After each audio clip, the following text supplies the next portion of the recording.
আল্লাহর নবী পাথরে আঘাত করলেন, আগুন বের হয়ে আসলো। নবীজি বললেন, সাহাবীরা রে, পারস্য সাম্রাজ্য আমাদের দখলে আসবে। তখন কাফির এবং মুনাফিক যারা ছিল তারা বলল, হায় হায়, মুহাম্মদ পাগল হয়ে গেছে। দেখো, সে নিজের জান বাঁচানোর জন্য কেবলমাত্র পরীক্ষা খনন করতেছে, আর তারা নাকি পারস্য সাম্রাজ্য বিজয় করবে। কিন্তু সেই দিন সাহাবীরা বিনা বাক্যে বিনা দলিলে আমার রসুলের কথা মেনে নিয়েছিলেন, বিশ্বাস করেছিলেন। হ্যাঁ, রসুল বলেছেন পার্সিয়ান সাম্রাজ্য বিজয় হবে, ঠিকই পার্সিয়ান সাম্রাজ্য বিজয় হবে। একবার জোরে বলা যাবে কি, ইয়া রাসূলুল্লাহ। বানিয়াচুনবাসী মনোযোগ দিবেন। পাথরে একটা আঘাত করার কারণে 3টা টুকরা হলো। এরপরে নবীজি আর একটা আঘাত করলেন, বাকি খণ্ডগুলি 3টা করে খণ্ড হয়ে গেল। 3 খণ্ড 9 খণ্ড হলো। ওখান থেকে আগুন বের হয়ে আসলো। নবীজি বললেন, সাহাবীরা রে, রোম সাম্রাজ্য বিজয় হবে, রোম সাম্রাজ্য বিজয় হবে। আল্লাহর নবী এই কথা বলার পরে সাহাবীরা বিনা বাক্যে বিশ্বাস করে নিল, হ্যাঁ, রসুল যেটা বলেছেন এটাই ঠিক। আল্লাহর নবীর একটা কথাও কখনো মিথ্যা হয় নাই, ভুলে পর্যবসিত হয় নাই। একবার জোরে বলা যাবে কি, মারহাবা। আপনাদের কি মনে হয় রসুলের কথা 2-1টা মিথ্যা হবে না? ভুল টুল হবে? তিনি যা ভবিষ্যৎবাণী করেছেন তা হবে কিনা? জোরে বলেন, হবে কিনা? কিয়ামতের আলামত 2 ধরনের। কয় ধরনের? একটা আলামতে সুগরা, আলামতে কুবরা। বসে যান, ভালো করে শুনে যান। আলামতে সুগরা হলো ছোট ছোট আলামত, আলামতে কুবরা হচ্ছে বড় বড় আলামত। বড় আলামত আসার আগে পৃথিবীতে ছোট ছোট আলামত আসবে। বড় আলামতের মধ্যে অন্যতম আলামত হলো ইমাম মাহাদি দুনিয়াতে আসবে। কিন্তু ইমাম মাহাদি দুনিয়াতে আসার আগে আলামতে সুগরা সংগঠিত হবে। তার একটা আলামতে সুগরা হলো উম্মত নামাজ মেরে ফেলবে। বলে, হুজুর, উম্মত কিভাবে নামাজ মারবে? সুদও খাবে, নামাজও পড়বে, ঘুষও খাবে, নামাজও পড়বে, অকাম কুকাম করবে, নামাজও পড়বে। এই নামাজের 4 পয়সা মূল্য নাই। কথা কন না কেন? আমি আর একটু ভালো করে বুঝাই, মনোযোগ দিয়ে। আপনি মসজিদে যে নামাজে দাঁড়াইছেন, কিন্তু ওযু নাই, নামাজ হবে? যদি মসজিদে যাওয়ার আগে শুয়োরের গোশত খাইয়ে, রুটি দিয়ে খাইয়ে, ফ্রাই ট্রাই করে খাইয়ে আপনি নামাজে দাঁড়ান, যদি মেসাক টেসাক করিয়া একবারে সেন্ট পেট মারে উজু টুজু করে গোসল টোসল করিয়া একবার সুন্দর করে ফাগড়ি ফুগড়ি বাইন্দে, জুব্বা জাব্বি বাইন্দে, সৌদি আরবের মদিনার আতর মাখাইয়া, মক্কার আতর টাতর মাখাইয়া, সুন্দর একটা মক্কা মদিনার থেকে যায় নামাজ আনছেন, এটি বিছাইয়া সারা রাত্র নামাজ পড়ছেন, কিন্তু খাইয়েছেন শুয়োরের গোশত। একসাথে বলেন, জোরে বলেন, জোরে বলেন, হবে? হবে তো তা যদি না হয়, তো সুদের টাকার ঘুষের টাকা দিয়ে গরুর গোশত খেয়ে নামাজ পড়লে তা কেমনে হবে? কি কথা কন না কেন? জোরে বলেন। কোন সুযোগ আছে? কোন সুযোগ নাই। আল্লাহ পাক, জোরে বলেন, আল্লাহ কি? না না, জোরে বলেন, আল্লাহ কি? নবী কি? আল্লাহ কি? রসুল কি?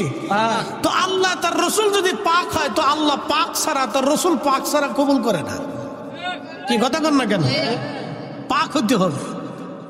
কষ্ট হলি হইগে, কিছু করার নাই। বেজার হলেও হইগে, কিছু করার নাই। বাবা, হক কথা তিতা লাগে। হক কথা কি লাগে? দেখেন না, রাজনীতিবিদরা খালি ক্ষমতায় যাওয়ার লাগে সবাই কিন্তু পাগল। আসতে কোন কে, জোরে বলেন। সবাই ক্ষমতার লেগে পাগল। কারণ কি জানেন? ক্ষমতায় গেলে রাতারাতি ধনী হওয়া যায়। এটা কিন্তু একদম মিছে কথা না। সব খালি এর লেগে পাগল হয়ে যায়। আমরা তো পাগল হই না।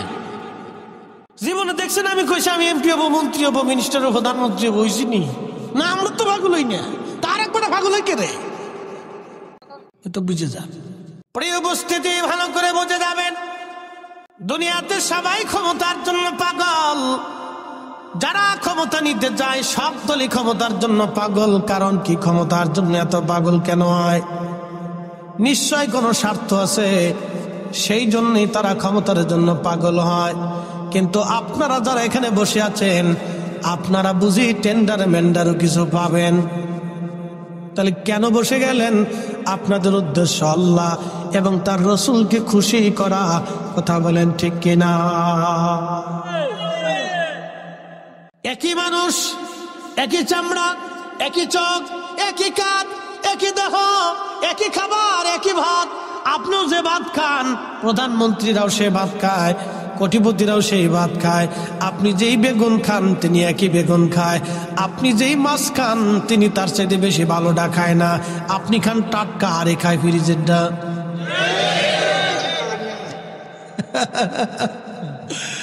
আল্লাহ আপনাদের ভালোটা খাওয়াইছে, আপনি খান টাটকা, একে ফ্রিজেরটা। আপনি তাজাটা খান। ও ঠিক আছে, রান্না করার পরও কি তাজা থাকে? আচ্ছা থাক, অসুবিধা নাই। ঠিক আছে, আপনারা ভাগ্য ভালো, তাজাটা খান, একবারে ফ্রেশটা খান, ফ্রেশ, টাটকা টাটকা টাটকা টাটকা। মারহাবা কর না। আর যা দিয়ে খান সেটাই টেস্ট লাগে। কথা খারাপ কইছি? এখন বলি, জবাব দিবেন তো। আল্লাহর সিদ্ধান্তের বাহিরে আপনি কি একটা ভাতের দানা বেশি খেতে পারবেন? বিশ্বাস আছে ভাই? একটা দানা বেশি খাওয়ার সুযোগ আমাদের নাই, কোনো সুযোগ নেই। হাজার কোটি টাকা ব্যাংকে ভরে থাকবে, খাইতে পারবে না। দেখবেন যে ওই আপনার কি কয়, ওই যে ডায়াবেটিস, প্রেশার, হার্ট, এইটা সেটা, কিডনি ফিডনি, এইটা ভিতরে সব পার্টস পাতি সব লুজ হয়ে গেছে। লুজ। এটা কি পানি? চা, কিন্তু ভিতর তো লাল পানি, কিন্তু এটা মদ না। এরকম কিছু রঙের লাল পানি খেয়ে তারপরে ঘুমায়, ঘুম আসে না। শোক নাহি রে সুখ পরাণের পাখি, লাল পানি খাইয়া হেতায় ঘুমাই পড়িয়া থাকি, হেতার সুখ নাই রে। শান্তিকে আমরা দেব না আল্লাহ দেবে? আল্লাহ, আল্লাহ দেয়। আপনি শুকরিয়া আদায় করেন, এদের 500 বছর আগে আপনি জান্নাতে যাবেন। একসাথে বলেন আল্লাহু আকবার। এ বাপ, কত বছর আগে? 500। আল্লাহ রসুলের একটা কথাও কখনো মিথ্যা হবে না, ঠিক কিনা? 500 বছর আগে। বলে হুজুর কোন 500? দুনিয়ার না। এক সেকেন্ড করে, এক সেকেন্ড করে 60 সেকেন্ড 1 মিনিট, 1 মিনিট করে 60 মিনিট 1 ঘন্টা, 1 ঘন্টা করে 24 ঘন্টা দিন ও রাত, 24 ঘন্টা দিন ও রাতে, 365 দিনে 1 বছর, 1 বছর করে 50,000 বছর এক জায়গা করলে যত বড় হবে, হাসরের একটা দিন হবে তত বড়। সেই দিনের 500 বছর আগে গরিবরা জান্নাতে চলে যাবে। যে সুবহানাল্লাহ কবেন না, বুঝবো আপনার মতো কিপটে আর দুনিয়াতে নাই। জবানটা খুলে দে, একসাথে বলেন আল্লাহু আকবার। ইয়া রাসূলুল্লাহ, ইয়া হাবিবাল্লাহ, ইয়া রাসূলুল্লাহ, ইয়া হাবিবাল্লাহ।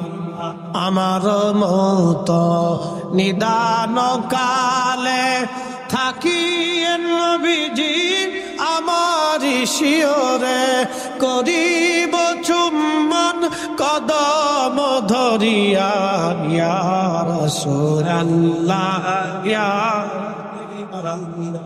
ইয়া রাসূলুল্লাহ। মাতা পিতা যাহাদের অন্ধকার কবরে, দেখি নবীজি মায়াবী নজরে, তরায়া লইও হাসর মাজারে, তরায়া লইও হাসর মাজারে। ইয়া রাসূলুল্লাহ, ইয়া হাবিবাল্লাহ, ইয়া রাসূলুল্লাহ, ইয়া হাবিবাল্লাহ। আল্লাহুম্মা সাল্লি আলা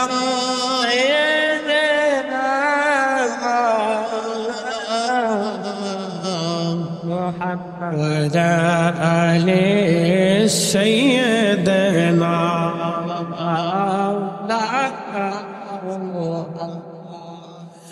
বানিয়াচুংবাসী মনোযোগ দিবেন। রোম সাম্রাজ্য বিজয় হবে। সাহাবীরা সেই দিন বিনা বাক্যে বিশ্বাস করে নিল নবী ঠিক। পাহাড়ের মতো দিল শক্ত করে আমার রসুলের ডানে বামে থেকে তারা যুদ্ধ করলো সেই দিন। বলে আর রসুল ঠিক ঠিক 30 বছর পরে, কত বছর?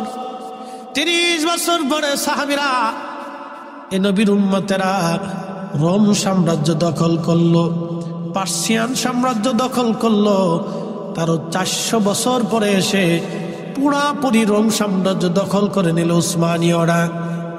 উসমানী সাম্রাজ্যের অন্যতম সুলতান ফাতে মুহাম্মদ, তার কথা নবীজি ভবিষ্যৎবাণী করে দিয়ে বলেছিলেন মুসলমানরা কনস্টান্টিনোপল বিজয় করবে। আল্লাহ নবীর একটা কথা কখনো মিথ্যা হয় নাই। কনস্টান্টিনোপল বর্তমান তুরস্কের ইস্তাম্বুলে কনস্টান্টিনোপল একটা শহর, সমুদ্রের পাড়ে। খুব মজবুত দুর্গ ছিল। পৃথিবীর কোন শক্তি কনস্টান্টিনোপল কখনো দখল করতে পারে নাই। পৃথিবীর বড় বড় শক্তি চেঙ্গিস খানের মতো যোদ্ধা পারে নাই, হালাকু খানের মতো যোদ্ধা পারে নাই, তাতারিরা পারে নাই। এই কনস্টান্টিনোপল তারা বিজয় করতে পারে নাই। এটা কঠিন দুর্গ ছিল, রোমান রাজ্যের বিরাট বড় কঠিন দুর্গ ছিল এটা। রোমান এই দুর্গ নিয়ে গর্ব করত, কোনদিন আমাদের দুর্গ কেউ দখল করতে পারবে না। কিন্তু আল্লাহর নবী 1450 বছর আগে বলে গেলেন এই কনস্টান্টিনোপল মুসলমানরা বিজয় করবে। এই কনস্টান্টিনোপলে যারা যুদ্ধ করবে, নবীজি বললেন যারা এই যুদ্ধে বিজয় অর্জন করবে তারা প্রত্যেকের আল্লাহ মাফ করে দিবে, জান্নাতি বানায় দিবে। আমি সেই বিজয় বীরকে কতই না উত্তম সুরতে দেখতেছি। সুলতান ফাতে মুহাম্মদের কথা নবীজি ভবিষ্যৎবাণী করে গিয়েছিলেন।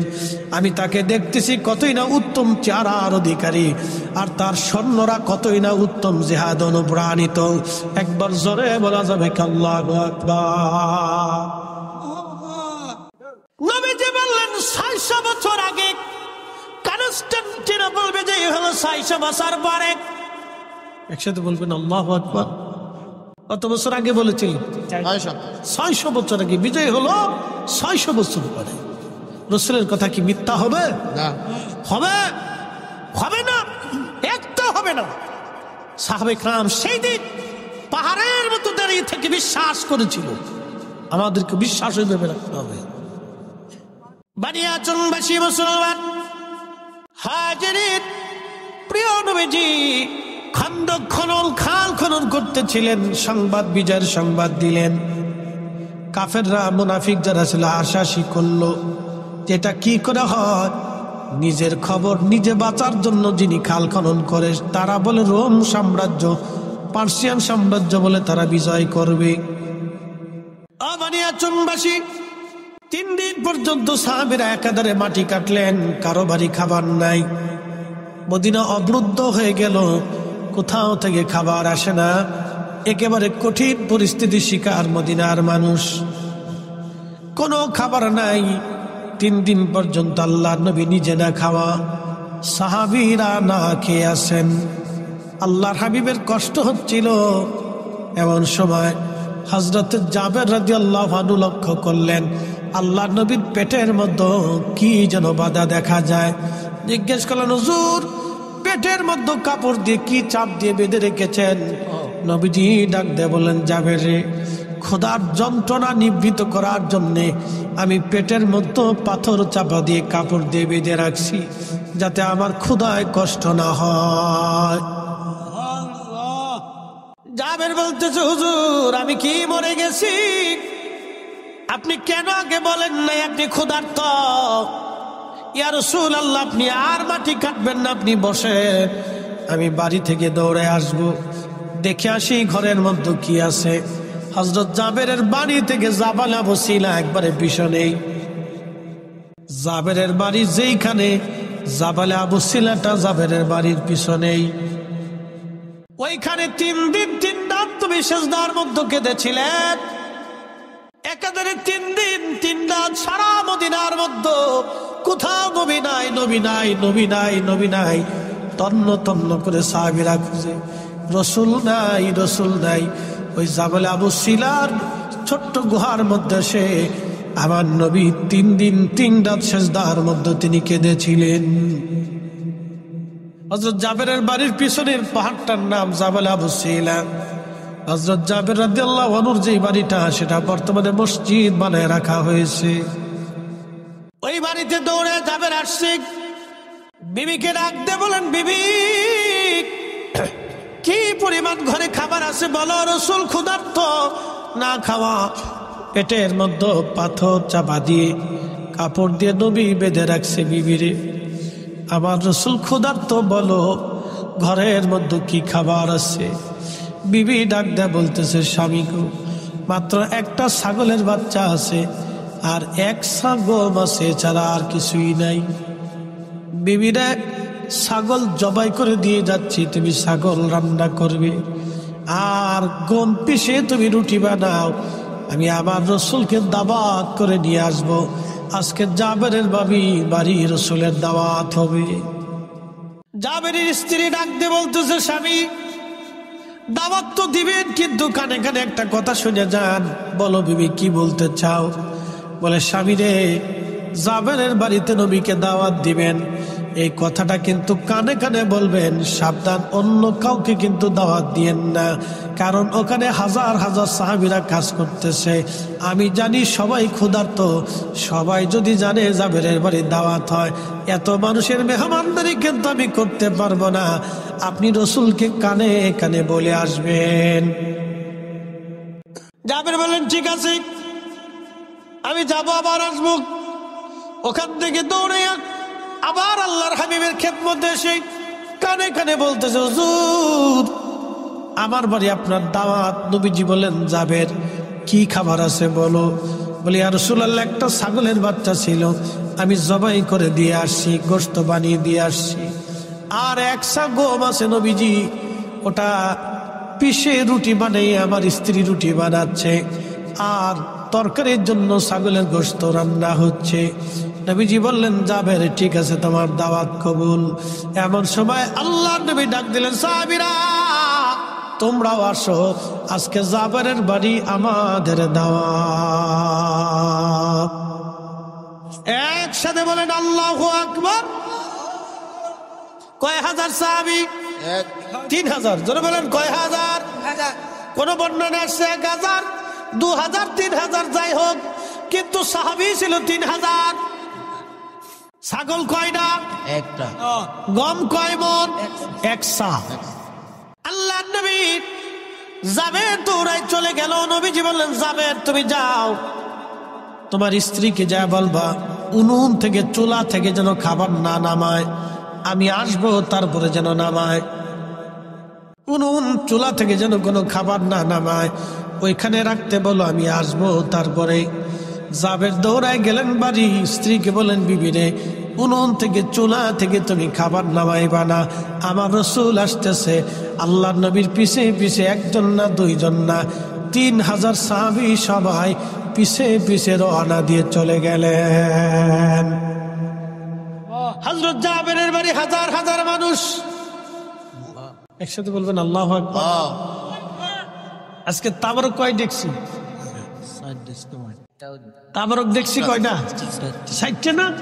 আচ্ছা 60 রাখলাম, ধরে 60। তো 60 দেখছি তাবারক আজকে আমাদের সবার জন্য রান্না হয়েছে, কিন্তু পেট ভরে খাওয়ার কোনো সুযোগ নেই। কি কথা ঠিক কিনা?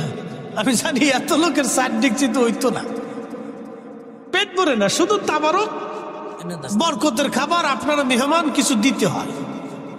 এই আমরা তাবারক খাওয়াইলে অনেকে কয় বেদাত, কিন্তু না খাওয়ানো বেদাত, এটা বুঝে না। কি কথা কর না? খাওয়াইলে সুন্নত, না খাওয়াইলে বেদাত। এই কথা খারাপ কইছি? রাসূলের কথা মিথ্যা হবে। আল্লাহর নবীকে জিজ্ঞেস করা হলো, ইয়া রাসূলুল্লাহ, ইসলামের মধ্যে উত্তম কাজ কি? নবীজি জবাব দিলেন, তুতঈমুত তুআম, মানুষকে খাদ্য খাওয়ানো ইসলামের ভিতরে উত্তম কাজ। মানুষকে খাওয়ানো যদি উত্তম হয়, তাহলে না খাওয়ানোটা হলো অনুত্তম। অতএব আমরা সুন্নিরা উত্তমটাই করি, মাহফিল দিয়ে দাওয়াত করতেছি, প্রিয় ভাইরা আমার অমুক জায়গায় মাহফিল হবে, আপনাদের সকলের দাওয়াত রইল। মুফতি শহীদুল ইসলাম ফরিদী সাহেব প্রধান মেহমান, প্রধান বক্তা, ওবায়দুর রহমান জালালী বিশেষ মেহমান, কারি হেলাল উদ্দিন বাহারি সাহেব আপনার প্রধান আলোচক, আপনাদের সকলের দাওয়াত। কমিটি আপনাদেরকে দাওয়াত করে আনলো, ও আর শোনাইলো কিন্তু খাওন দিল না। তো কেমন হইলো? আপনারা তো কমিটির মেহমান, কি কথা কন না? কমিটির কি তো মেহমানকে তো পানি হইলো খাওয়াই, কথা কন না কেন? মেহমানকে পানি হইলেও তো খাওয়াই তো, কি কথা কন না কে? আপনারা কি মেহমান? জোরে বলেন, আপনারা কি? কারা মেহমানদারি করবে? কমিটির দায়িত্ব আপনাদেরকে মেহমানদারি করা, তারা আপনাদেরকে দাওয়াত দিচ্ছে। তো পানি হলে তো খাবে, আমরা যেমন চা খাওয়াইতেছে, আপনার তো চা হলেও খাওয়াইবো, কি কথা কন না কে? তো সেখানে তাবারক খাওয়ানোর পর একদলের শরীরে চুল কামে কামে দা, আরে বেটা আমরাই তো অরিজিনাল সুন্নত করতেছি, কি কথা কন না কেন? দিছি সাইডে দলিল দিয়ে দিছে, এবার খাওয়াই দেহ কেমন লাগে। মিলাদুন নবীর মাহফিল দিলে তাবারক খাইলে তোমরা সিন্নির লোভে যাও, এমন ভাবলো যে বিরাট বড় বুজুর্গ। বাপরে বাপরে বুজুর্গ, নিজের খাওয়ানোর মুরত নাই, আরেকজনে খাওয়াইলে আবার বেদাতের ফতোয়া। কষ্ট হচ্ছে আপনাদের? উচিত কথা নয়, বেজার হয়ে যায়। তাহলে আল্লাহ রসুলের হাদিস আপনি মিথ্যা বলেন, যে রসুল ভুল বলছে বলেন আপনি। তো এই মত মানুষকে খাও, সই বুখারীর হাদিস, খাও মানুষকে। একসাথে বলবেন না মারহাবা? আচ্ছা, আপনার বাড়িতে আমি মেহমান, কি হইলাম? আপনি আমারে আল্লাহ রসুল বলছেন, উম্মত তোমরা যদি আখিরাতে বিশ্বাসী হও তো মেহমানকে সম্মান করো। মেহমানকে কি করো? সম্মান করো। আচ্ছা, মেহমান হয়ে আমি বাড়িতে গেলাম, আপনি বলেন হুজুর আপনার ওয়াজ বিরাট শুনা শুনি, সারা রাত্র শুনি, হুজুর বসেন। বসে দিয়ে আপনি চলে গেছেন, আর খোঁজ নাই, সারাদিনও আপনার খোঁজ নাই। আমি বই রেছি তো বই রেছি, খাওয়ার নাই, পানি নাই, জিজ্ঞাসা নাই, কিছু নাই, চা নাই। মেহমান কি সম্মান করা হলো না? হ্যাঁ, এটা কি ভালো করে দিচ্ছে, বাপরে বাপ, কালা বানাই দিচ্ছে একবার, ওরা করে দিছে যে খা, তুই খা, তুই খা, খা, খেয়ে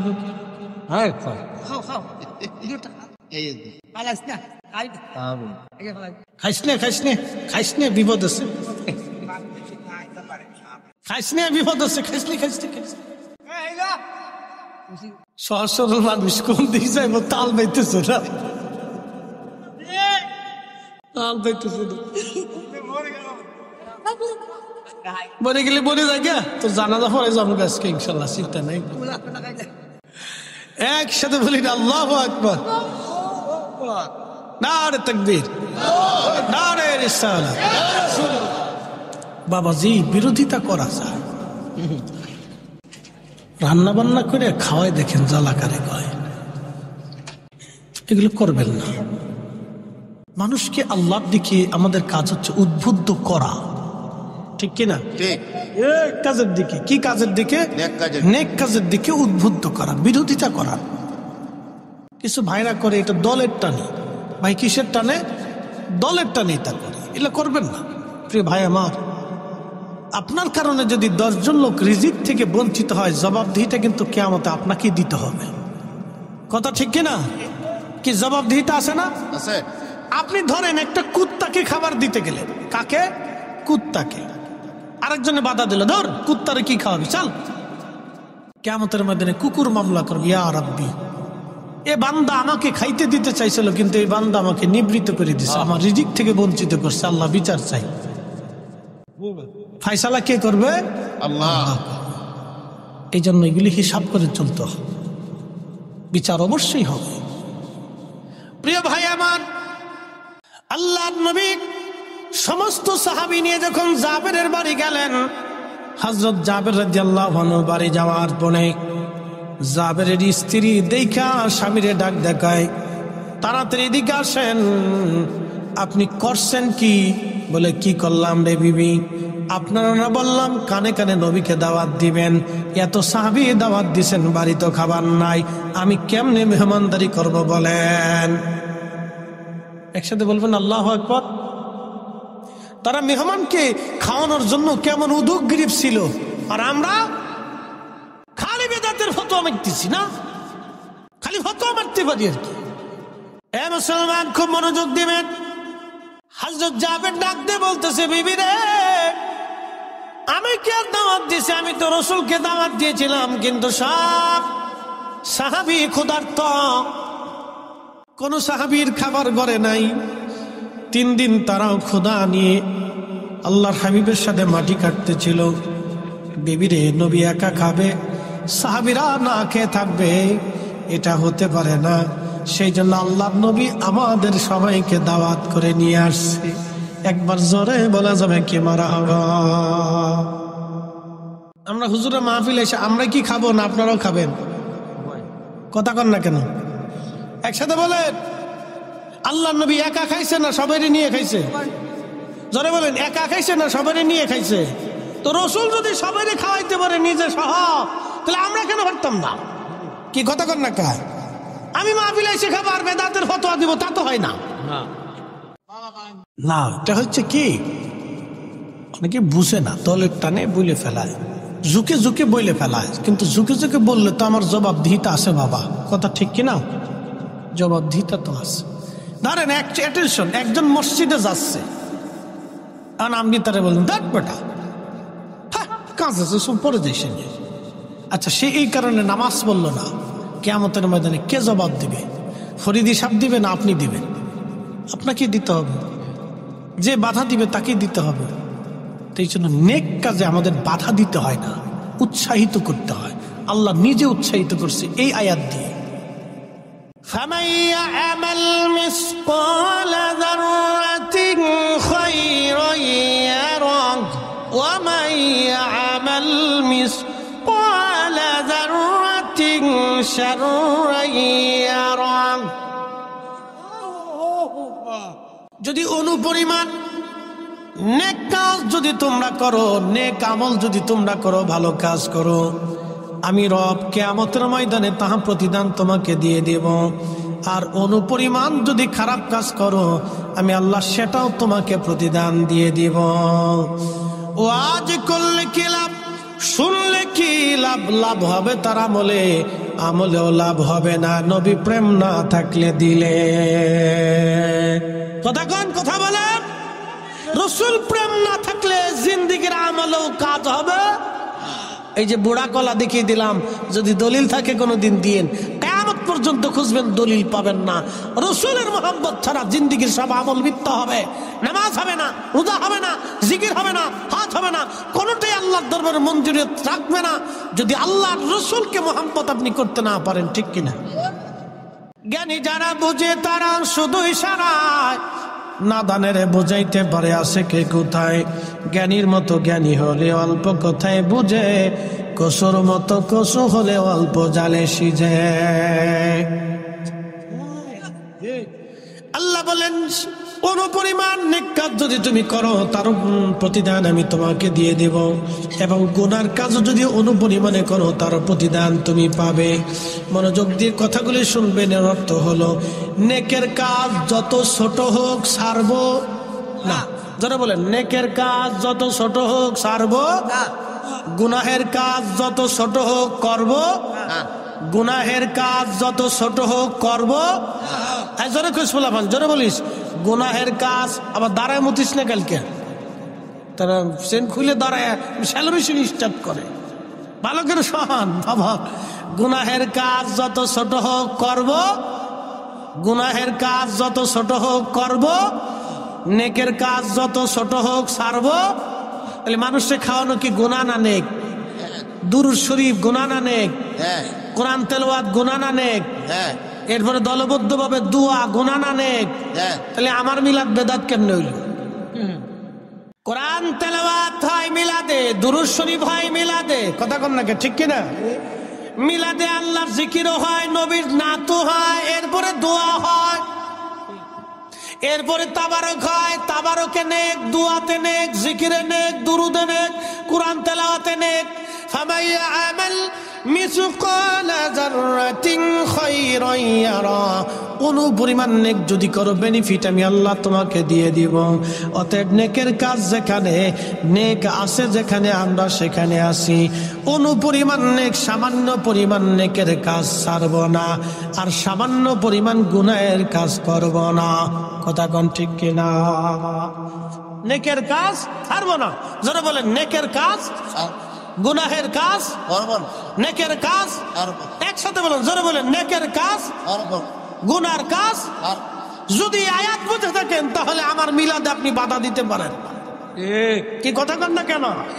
ফতোয়া দিয়ে বন্ধ করতে পারেন না। এই যে দোয়া, এই দোয়া বন্ধ করতে পারেন না। আপনি পারেন না এটা বন্ধ করতে। আল্লাহ আপনাকে এই জন্য দুনিয়াতে পাঠায় নাই। আল্লাহ পাঠাইছে আপনাকে হারাম বন্ধ করার জন্য, জেনা বন্ধ করার জন্য, বেহায়াপনা বন্ধ করার জন্য। আল্লাহ পাঠিয়েছে সুদ বন্ধ করার জন্য, ঘুষ বন্ধ করার জন্য, জুলুম বন্ধ করার জন্য, অন্যায় বন্ধ করার জন্য, জমি খানের কাছ থেকে জমি উদ্ধার করার জন্য। আল্লাহ আলেমদেরকে পাঠাইছে পৃথিবীতে শান্তি প্রতিষ্ঠিত করার জন্য।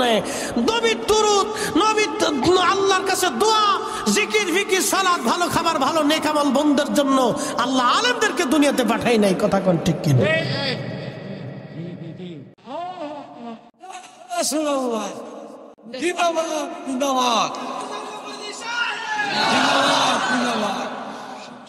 বুঝতে কি আর কোনো অসুবিধা আছে?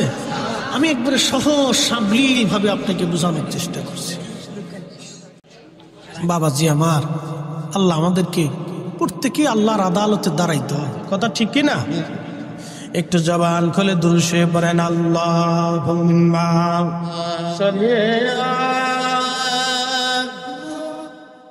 আল্লাহু আকবার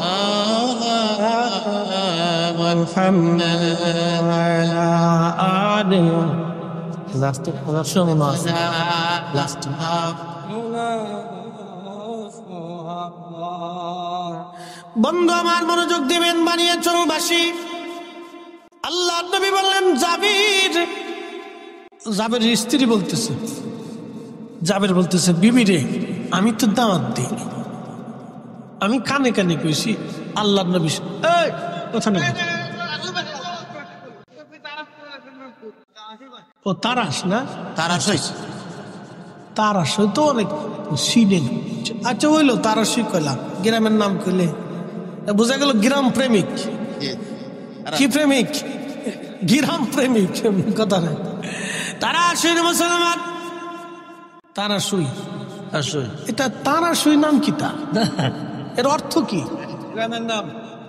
আচ্ছা আমি কই শোনেন, আমি গেছি ভারতের এক জায়গা, এই কুচবিহার মাহফিল করতে। এলাকার নাম হচ্ছে গাদুহুতা। এলাকার নাম কি? গাদুহুতা। নারায়ণগঞ্জে আছে পাগলা, এরপরে আছে ২৫০০। কি নামের নাম? আমাকে ফরিদপুরে আছে বাঙ্গা, জোড়া লাগে নাই। নাম আছে মধুখালী, কিন্তু মধু নাই। আছে বোয়ালমারি, কিন্তু বোয়াল নাই। ও তো কোয়ালিটির নাম। বানিয়াসুম, কে নাম দিছে জানি না। বানিয়াসুম, এটা কি নাম? অর্থ টর্থ কি, কিসের কিচ্ছু বুঝলাম না। বানিয়াচং বা বানিয়াচং যাই কন আর কি, কোনো অর্থ খুঁজে পাই না। এটা কি সংস্কৃতি ভাষা, না বাংলা ভাষা, না হিন্দি ভাষা, না উর্দু ভাষা, তাও কইতে পারি না। নাম হয়েছে আর কি। যাই হোক, বানিয়া চং। এরপরে আমাদের ফরিদপুরে একটা গ্রামের নাম আছে ১০,০০০, আর একটা গ্রামের নাম আছে গোড়াদহ। ১০,০০০ গোড়াদহ থেকে একজনের বউ ফালাইয়া ১০,০০০ গেছে। বেটায় ফরিদপুর যে মামলাদের সাল লেখেন, গোড়াদা থেকে বউ ফালাইছে ১০,০০০। দারোগা সাহেব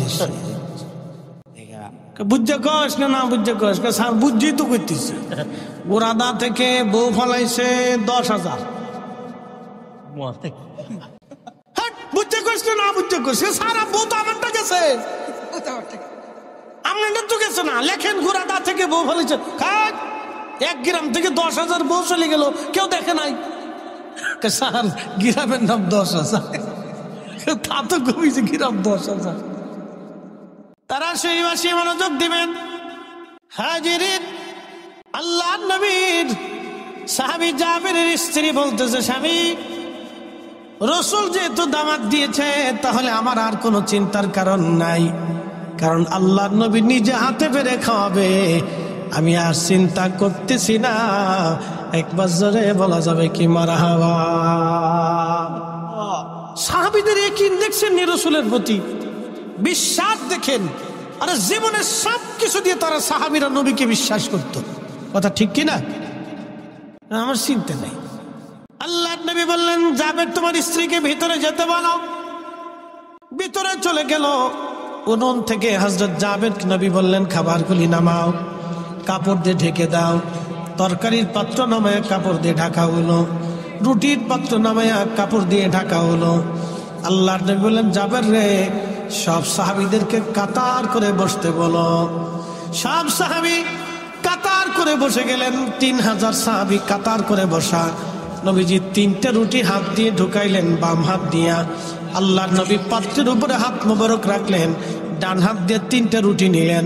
আবার তরকারির পাত্রের মধ্যে হাত দিয়ে নবী 1 চামচ তরকারি নিলেন। এইভাবে দিতে দিতে দিতে দিতে একজন না দুইজন না 3000 সাহাবীর সামনে খাবার চলে গেল। একবার জোরে বলা যাবে কি আল্লাহু আকবার।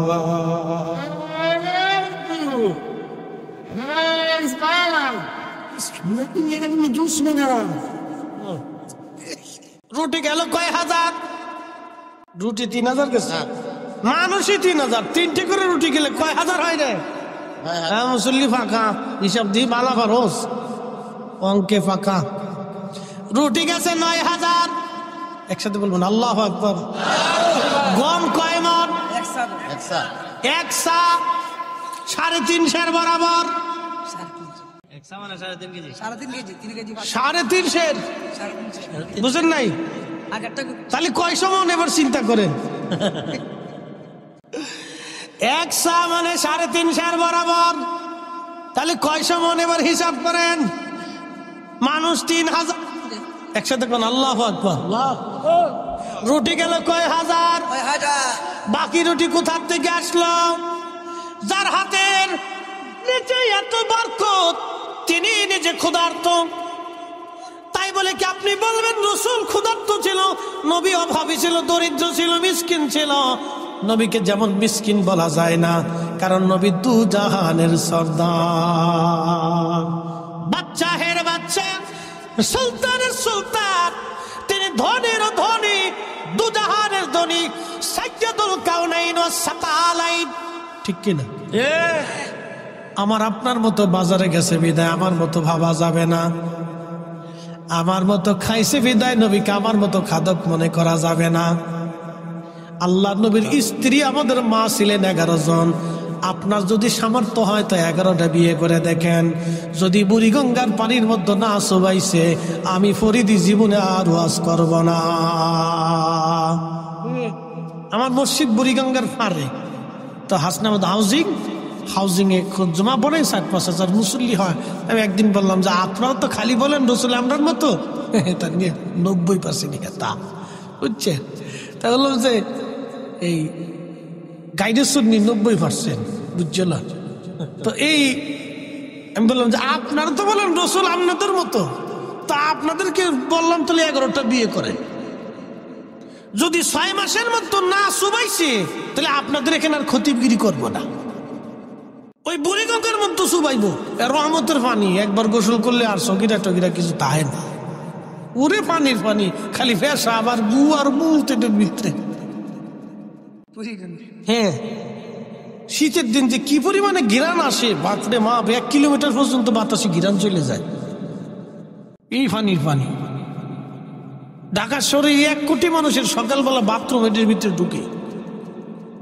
কত কোটি? 1 কোটি মানুষের বাথরুম সব ওই নদীর ভিতরে চলে যায়। শো শো করে খালি নামতে দেয়।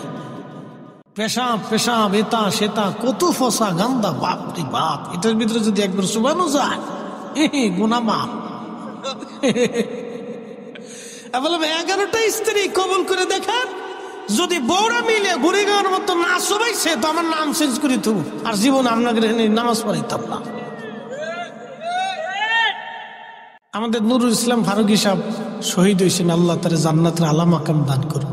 তো একদিন তিনি ওয়াজে শুনতেছি, ইনি বলতেছেন উনি যখন সৌদি আরব চাকরি করে, তখন এক বাঙালি আর এক আরাবিয়ান দুইজনে মারামারি করতেছে।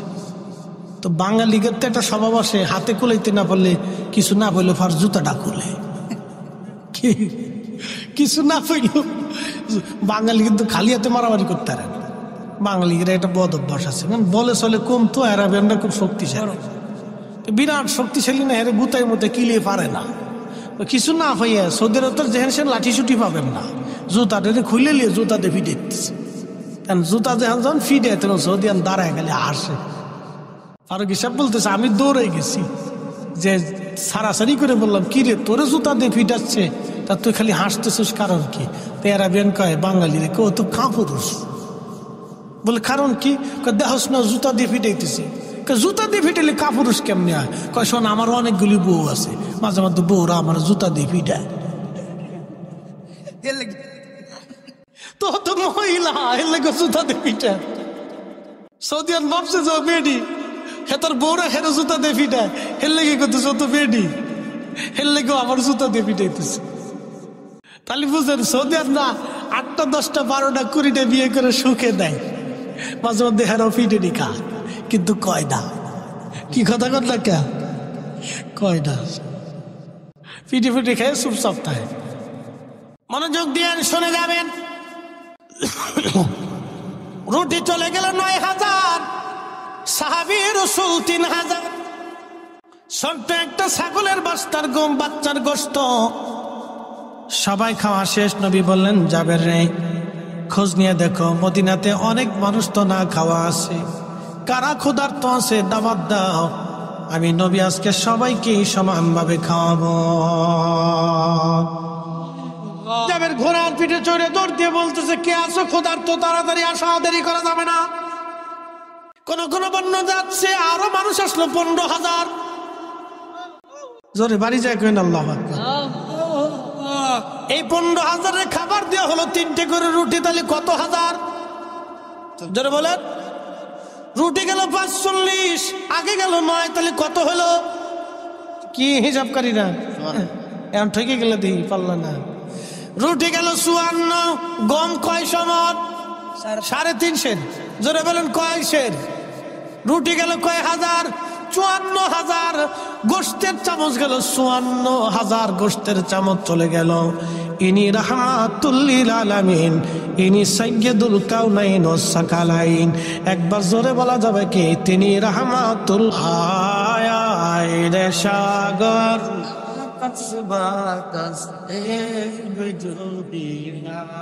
ত্রিভুবনের প্রিয় মুহাম্মদ এলো রে দুনিয়ায়, রে সাগর আকাশ বাতাস দেখবি দুনিয়া। আল্লাহুম্মা সাল্লি আলা, আহা জবান খুলে,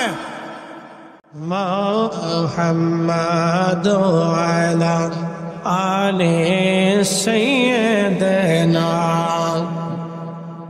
সভাপতি সবার মাদ্রাসা আছে, সুন্নি মাদ্রাসা বলার জন্য বন্ধুগণ আমার, তিনি রাহমাতুল লিল আলামিন, তিনি হাবিবুল্লাহ। ওনার রাজ এত বড় শাহী দরবার, সিংহাসনবিহীন একটা দরবার, কোটি কোটি আশিক রাসূল ওই দরবারে যে চোখের পানি সেরে সেরে সাফায়াত কামনা করে আসি। আর রাসূলুল্লাহ কঠিন হাসরের দিন ভুলে যাবেন না আপনি আমাকে। আহা জান্নাতুল বাকিতে রিয়াজুল জান্নাত আমি দেখেছি, হাজিরা এখানে যখন যায় প্রিয় নবীজির মিম্বর একেবারে সামনেই থাকে, হাজিরা চোখের পানি ফেলে ফেলে কাঁদতে থাকে। এই জান্নাতের বাগানে রাসূল নামাজ পড়েছে, স্থির থাকতে পারে না কোনো আশিক হাজি।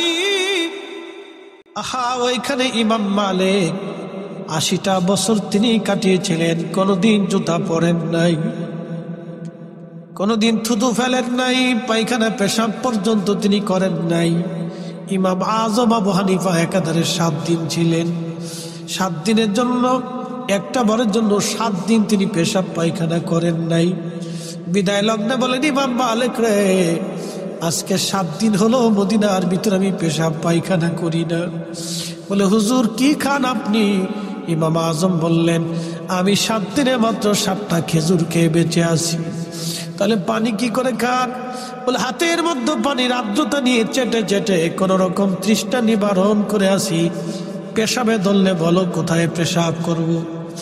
পায়খানায় যদি ধরে কোথায় করব? যে মাটির নিচে রাসূল ঘুমায়, যে মাটির নিচে রাসূল ঘুমায়, ওই মাটির নিচে আমি কি করে মাটির উপরে পায়খানা পেশাব করি বলা?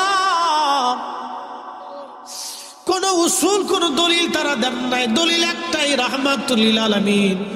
আমরা যখন নবীজিকে দাঁড়ায় সালাম জানাই, আমাদের কোনো দলিল নাই, একটাই দলিল। এত বড় ইজ্জতওয়ালা নবীকে সালাম যদি দিতে হয় তাহলে ইজ্জতের সাথেই দিতে হবে। আমি তার উম্মত হয়ে কি করে বসে থাকবো? আমি আর বসে থাকতে পারি না, এই জন্য আমরা দাঁড়াই। কথা কন ঠিক কিনা? বন্ধু আমার, ওই দরবারে বিশ্ববিখ্যাত সুলতান মাহমুদ গজনবী, গজনীর সুলতান ছিলেন তিনি। বিশ্ববিখ্যাত একজন জেনারেল, 17 বার যুদ্ধ করেছেন, কোন যুদ্ধে তিনি হারেন নাই। গজনী সাম্রাজ্যের তিনি বাদশা ছিলেন। বর্তমান Afghanistan, Uzbekistan, Tajikistan, Turkmenistan, Pakistan, Iran, বিরাট অংশ মিলে তার বিরাট বড় সাম্রাজ্য ছিল। গজনীর অধিপতি তিনি মদিনাতুল মুনাওয়ারা যাইয়া আল্লাহু আকবার শাহী পোশাক খুলে ফেলে দিয়ে সাধারণ পোশাক পরে তিনি পানির লোটা মাথায় নিয়ে ঘুরে ঘুরে ঘুরে ঘুরে মদিনার মুসাফির, মদিনার হাজীদেরকে পানি খাওয়ায়। একজন আল্লাহর বান্দা ডাক দেখে বলতেছে, আপনি কি সুলতান মাহমুদ গজনবী না? বলে হ্যাঁ। এত বড় গজনীর বাদশা হয়ে সাধারণ পোশাক পরে কেন আপনি পানি খাবার? তখন সুলতান মাহমুদ গজনবী ডাক দিয়ে বললেন, ও আল্লাহর বান্দা, আমি গজনী সাম্রাজ্যের সুলতান হতে পারি, আর আমি যার দরবারে আসছি তিনি দুজাহানের সুলতান। উনার সন্তুষ্টি ছাড়া আমি সুলতান মাহমুদ গজনবীর আখেরাত মিথ্যা হয়ে যাবে, আখেরাত বরবাদ হয়ে যাবে। এই জন্য আমি এত বড় শাহী সুলতানের বরগাহে এসে দামি পোশাক পরে ঘুরতে পারি না। আমি এখানে মিসকিন, আমি এই দরবারের গোলাম, গোলাম, গোলাম, গোলাম, গোলাম। একসাথে বলবেন না ইয়া রাসূলুল্লাহ? এত বড় বাদশা বলতেছে আমি এই দরবারের গোলাম, গোলামের কাজ গোলামি করা। সেই জন্য নরমাল পোশাক পরে হাজীদেরকে পানি পান করাইতেছি। যদি রাসূল কবুল করে নেয়, আমি সুলতান মাহমুদ গজনবী আখেরাতে পার পেয়ে যাব। আর যদি কবুল না হই, আমি সুলতানের সুলতানিও শেষ হবে, আখেরাত বরবাদ হয়ে যাবে। এরা রাসূলকে এইভাবে সম্মান করত, এত বড় সুলতান, তারা নবীকে এইভাবে ভালোবাসতো। আর আমরা লুটুপুটু ছুটুপুটু এমন ভাব লইছি, বিরাট বিরাট বুজুর্গ সাইজে গেছি। কথা কন না কেন? রাসূলের দরবারে আমরা সবাই গোলাম। কথা কন ঠিক কিনা? এসেছেন যত নবী সকলের ইমাম, সালাম নবী তোমায় হাজার সালাম, ইয়া নবী সালাম আলাইকুম